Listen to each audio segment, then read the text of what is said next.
Welcome back to another episode of Gary's Garage. The project is going well.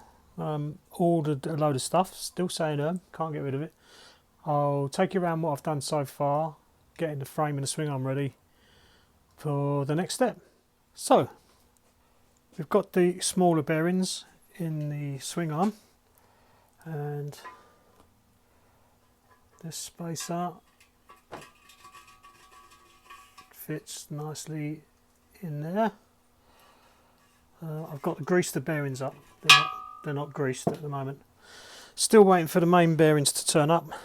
You can see just there where there was a crack in the swing arm.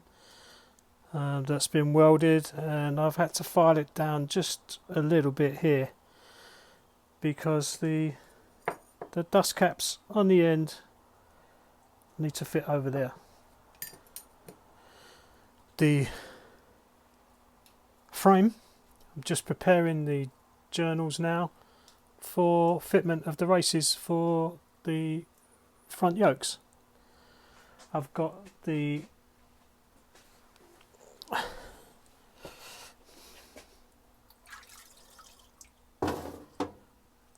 shock absorber, whatever that bit's called. I'm sure I shall find out. Having a little soak in there just to clean the bearings and that out. Let's see where we go from there. So, next stage for me is the front end journals are being cleaned out and the new races fitted for the yokes. Right, steering head is in and torqued up and nice and free, no play, which is all good. So you put that in, you put the bearings in, the dust seals, cap, tighten it down to a specific torque, then you back it off quarter to half a turn. So depending, all bikes are going to be different, so it could be anywhere between dead on a quarter, half, maybe a little less than a quarter, just so it feels nice and free. Right, couple of things I didn't point out before. One being the headstock bearings. Now, what I do, let me find the old one. Where are you? Where are you? There you are.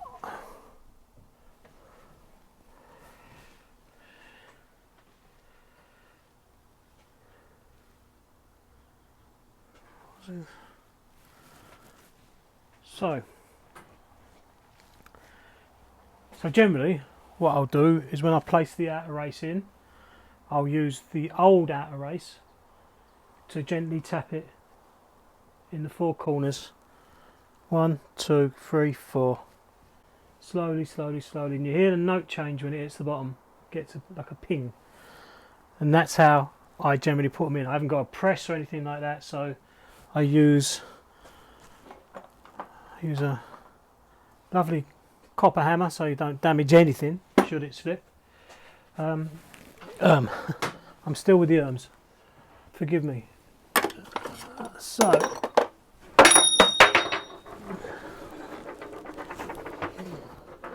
dropped it. Oh, clumsy. So there's the old race that came out, different type of race. This one's got a bottom race, a collar with the ball bearings in, and a top race. The new ones I've fitted are taper bearings, so you have a tapered bottom shell, the tapered bearings going in, and the top shell. So slightly different, but does the same job. So they're in, dust caps, everything. Torque the nut up, as I said before, back it off quarter turn. That's how they go in. Now I've got these to change, these bearings. So I need to push these out. I have a special tool that does that, and I'll show you that in a minute. So here we have my haul of goodies from Fowler Motorcycles. Just been checking off the list to make sure I've got everything. All genuine parts. Got the bearings for the triple cush drive. So cush drive, a brand new chain rubber off of eBay. Thanks Chris and Dave, I think it was. And to get these out, we use one of these, which is a blind bearing puller. This is a sleeve blind bearing puller. So when you put the contraption together, this sleeve fits on, I don't know if you can see that, it fits on there like that, and you put the bolt through the middle and it pulls the bearing out nicely. So that's going to be my next job, is to get them out, and hopefully I can button up the swing arm. So here we have the basic setup. So we've got the outer tube that locates on the outside of the unit, the threaded bar with the expanding joint at the end, and when we turn this nut it pushes against this and hopefully eases out the bearing. So I've got the bar in holding the threaded piece, and now just turn the nut and slowly but surely, let me change the angle of that.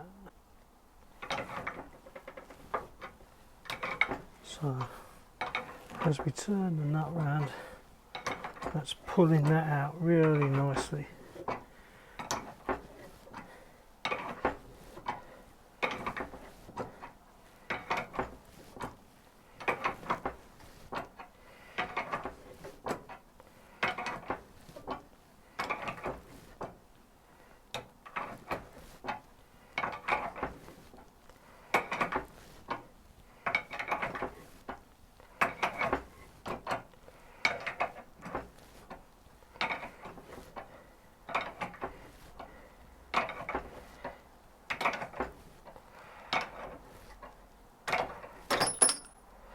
And there we have it.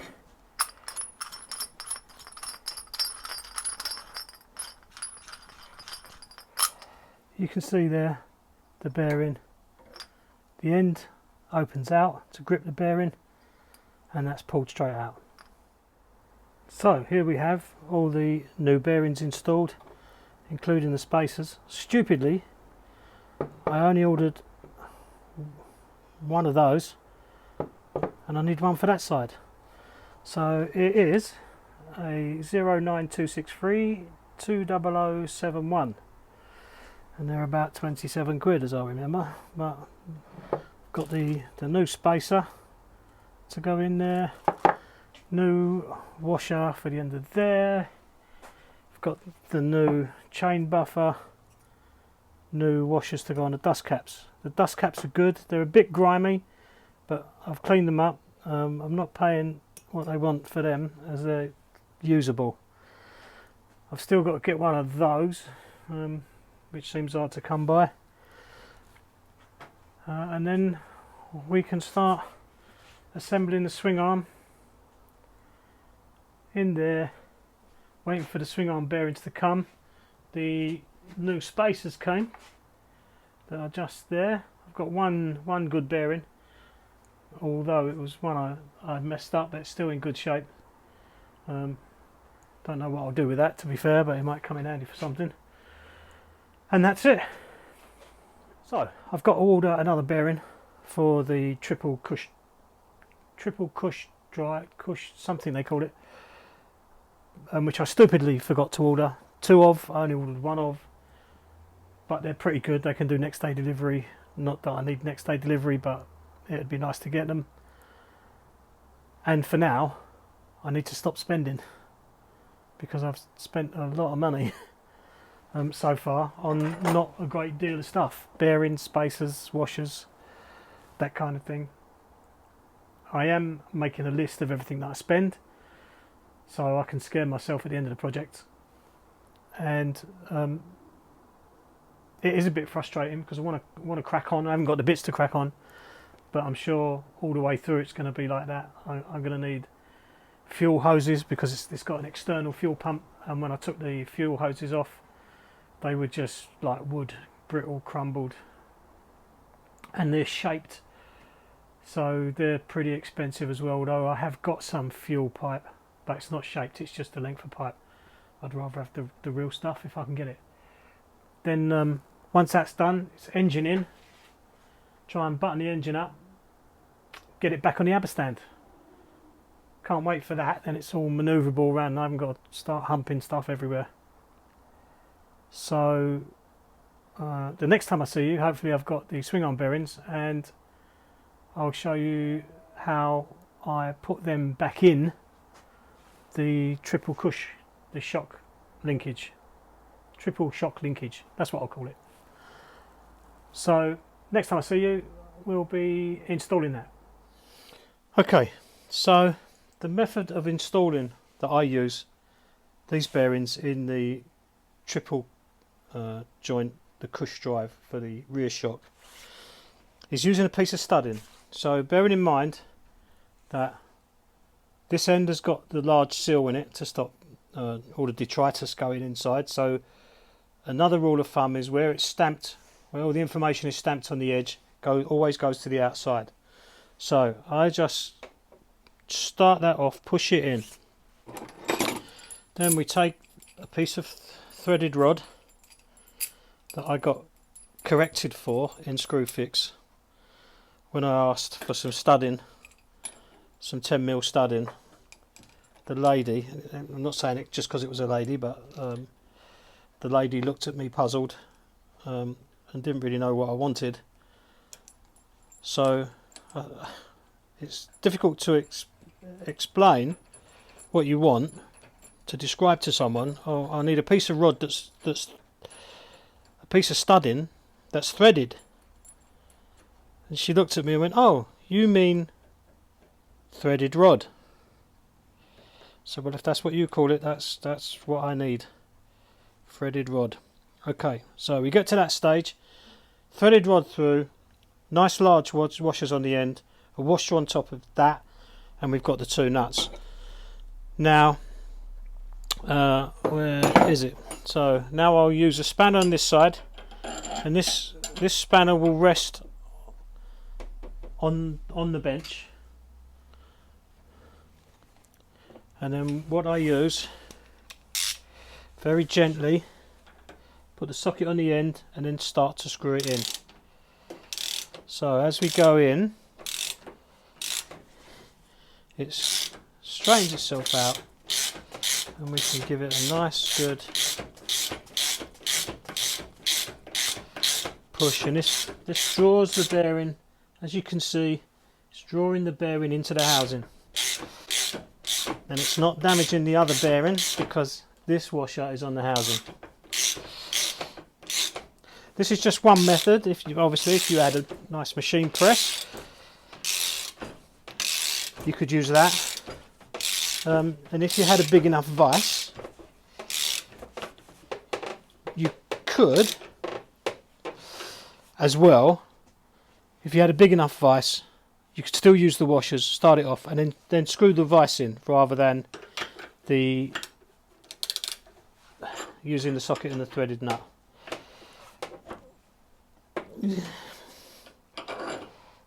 So all we have to do now, release the tension on the bolts.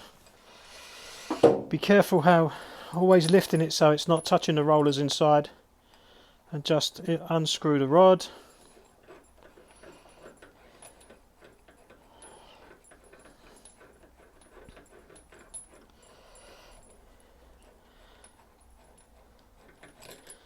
And carefully remove the rod, and you can now see the bearings in, and it's nice and flush both sides. We've got the big, nice big seal this end and that end, stop anything getting in. These are slightly different. These have got seals both sides because these are exposed both sides, so it's exposed this side. It's one complete bearing in there, not two, and it's sealed either end, so that should do it. So the other thing to point out is on the stamped side, it's got a bigger seal. Now it might not look like it's all the way through, but the needles, the rollers, are dead in the middle. It's just that this one's got the seal in it. When you push that flush, although the bearing is flush, the needles are sitting in the middle. So you should be all good to go. And that goes in there, and I've got the big spacer just to go all the way through. So that's how I do it. One thing I will mention at this point is, in the previous videos you see me use this. Now I hate these. I hate adjustable spanners. Get the right spanner, get the right tool for the job. The only reason I use this is because of the length of the handle and the leverage I can get, particularly getting the bearings out, which were really tough. On the sleeve method, you've still got to wind the bolt in, and it's really, really tough. So I could get a bit more leverage on this. I didn't want to get a huge amount of leverage in case I damaged something trying to get the bearings out, but a bit more than your normal spanner. But normally I don't use these things, as I hate them with a vengeance. Right, so the triple bearing shock drive, whatever it's called, is done. Bearings are in, all looking great. The next thing I'd do is put the swing arm bearings in, and hopefully I can button that end up. I'm going to put the old shock back in until I can get someone who's going to refurb it, just so I can get it all back together, get it back on the upper stand. So the next thing, getting the bearings in. Using the same method with the studding, it's just a longer bit of studding and doing one either side to pull them bearings in nice and snug. And they should be flush at the ends. As I've said before, there is a machined end. Don't go up to the machined end. Just flush with the end, and that's perfect. So that's next thing on the list. So as you can see, this is the same method. You can see here where I've pulled half the bearing in, and I'm just going to continue now, just slowly pushing the bearing in until it's flush with the end housing.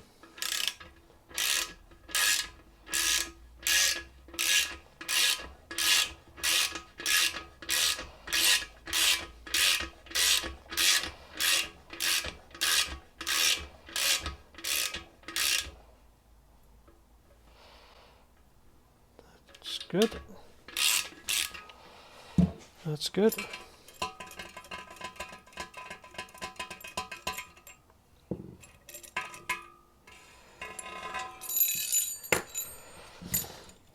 And as you can see, the bearing is in there and it's nice and flush. Nice and flush. And I'll just do exactly the same to the other side. So before I put the second bearing in on the second side, don't forget the spacer. You wouldn't want to be pulling that out again. And all I'm going to do is run a little bit of grease inside the spacer. Obviously when the shaft goes in, it will push all of that lovely grease in there. So yes, don't, very important, don't forget the spacer. And clean your hands. Okay, we have both bearings in. We have the spacer on the inside, all nice and flush. All that's left now is to get some copious amounts of grease and load the bearings up with as much grease as we can.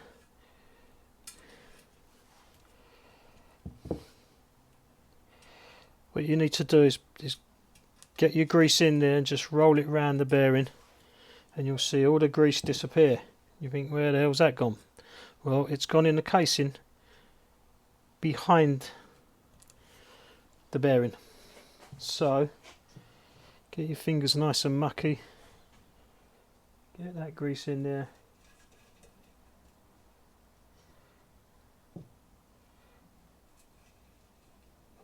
push it well in. You can wipe off the excess grease afterwards, but it's better to have all that grease in there. Nicely done both sides. Excellent. So with that done, we can insert, might just put run a little bit of grease around that, around the spacer and on the inside, because that's where the shaft is going to go. In there, and place you in there, and we got exactly the same for the other side. Put a bit of grease around the spacer, around the inside, and we're in, and we're ready to go. Right, so we've now got the front end bearings all done up, washer, dust cap inside. It's just now a case of marrying the two together and getting them tightened down to the correct torque. So the next bit's really exciting, but I'll get all the work done, then I'll show you afterwards. If I've got any problems in between, I'll let you know.